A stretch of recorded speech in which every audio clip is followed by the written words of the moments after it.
Toliau turėjome dar vieną nerestauruotą senolį, japonų peiliukas.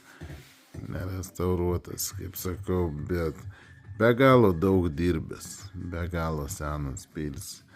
Tai jam prie normalios restauracijos, sakyčiau, reikia keisti rankeną jau. Čia plienas tai kosminis yra, nes matote, ant kiek sudilusi rankena, ant kiek išplonėjusi, kiek peilis metų turi, kiek dirbęs, kad jau ant tiek medis sudilęs net.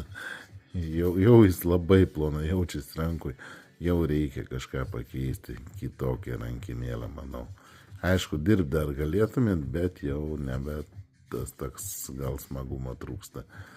Na, plienas tai vėl, ką mes pasimė, chromo plienas, chromol, tai yra rugby.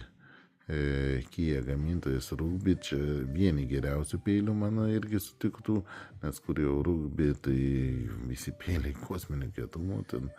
Ir, tai matosi, tai tiesiog ir chromo plienas tai yra, nėra jis baisiai tiek rūdintis, čia jau kalto plieno eina peiliai ir plus, pažiūrėkite, peilių metų matosi belekiek, bet pats peilis, aišku, restauracijos prašosi, reikia restauruoti jį, jeigu kam svarbu ir grožis, ne tik kokybė, bet dėl kokybės tai čia peilis visiškai tebeturi standartinę pilną formą, guito formą ir jie pilnai išlikus, jokių išnešiojimų, jokių kažkokių ten sugadinimų geležtės per tiek metų, pilnai originali dar formelė.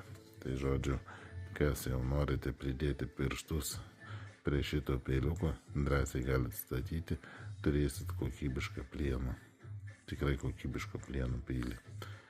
Na ir sėkmės, bičiuliai. O jeigu sugalvosi pas mane restauruoti, galiu pasakyti, tikrai nepigiai apsieina. Restauracija atima daug laiko, daug išlaidų, daug medžiagų ir kai žmogus savo daro, tai nėra taip skaudu, kaip užsakyti, nes aš viską vis tiek skaičiuoju, tiek laiką, tiek pirktas medžiagas, tiek siuntimus, tiek mokesčius, pas mane jie skaičiuojami.